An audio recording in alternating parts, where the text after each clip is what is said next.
നമ്മളിപ്പം ഫസ്റ്റ് മാച്ചിൽ തന്നെ കണ്ടാണ് ഒരു ടിഫോ. ഫസ്റ്റ് മാച്ച് തന്നെ ഇവിടെ നമ്മൾ ഇതിനു മുമ്പുള്ള എല്ലാ സീസണുകളിലും പല ടിഫോസ് ഒക്കെ ഇറങ്ങുന്നു. സോ ഈ ടിഫോ എന്നൊക്കെ പറയുമ്പോൾ തന്നെ ഈ ഒരു സാധനം മേളിൽ നിന്ന് താഴേക്ക് ഇറങ്ങി വരുന്നത് മാത്രമേ എല്ലാവരും അറിയുന്നുള്ളൂ, കാണുന്നുള്ളൂ. പക്ഷെ ഇതിന് ഈ സാധനം അവിടെ കൊണ്ടുവരണമെങ്കിൽ അതിന്റെ പിന്നിൽ നടക്കുന്ന പ്രവർത്തനങ്ങളെ പറ്റിയിട്ടൊന്നും ആരും ചിന്തിക്കുന്നില്ല.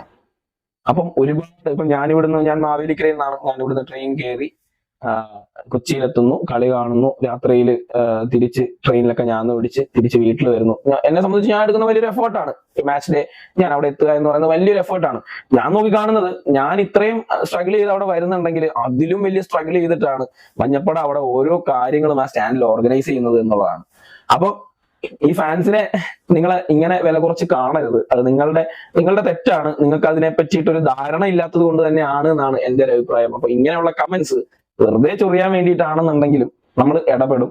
അപ്പൊ അങ്ങനെയുള്ള കമന്റ്സിനോട്, അതാണ് ശരിക്കും കേട്ടോ നെഗറ്റീവ് കമന്റ്സ് എന്ന് പറയുന്നത്.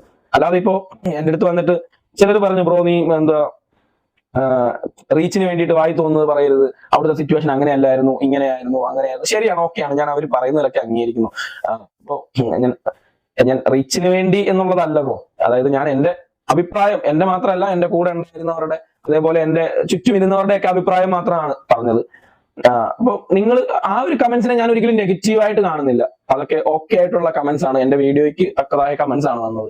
പക്ഷെ ഞാൻ നെഗറ്റീവ് കമന്റ്സ് എന്ന് പറഞ്ഞ് കാണുന്നത് ഇങ്ങനെയാണ്: അടിമപ്പട, വെറുതെ അല്ല കപ്പില്ലാത്തത്, യുവന്മാരെ പോലുള്ള ഫാൻസ് അല്ലേ, ഇങ്ങനെയൊക്കെയുള്ള കുറെ നെഗറ്റീവ് കമന്റ്സ് ഉണ്ടായിരുന്നു. അപ്പൊ അതിൽ കുറെ കമന്റ്സ് ഉണ്ട്, എടുത്ത് നോക്കിക്കഴിഞ്ഞാല് നമുക്ക് തന്നെ ചിരി വരും. അപ്പോ അവരോടൊക്കെ എന്ത് പറയാനാണ്. അപ്പോ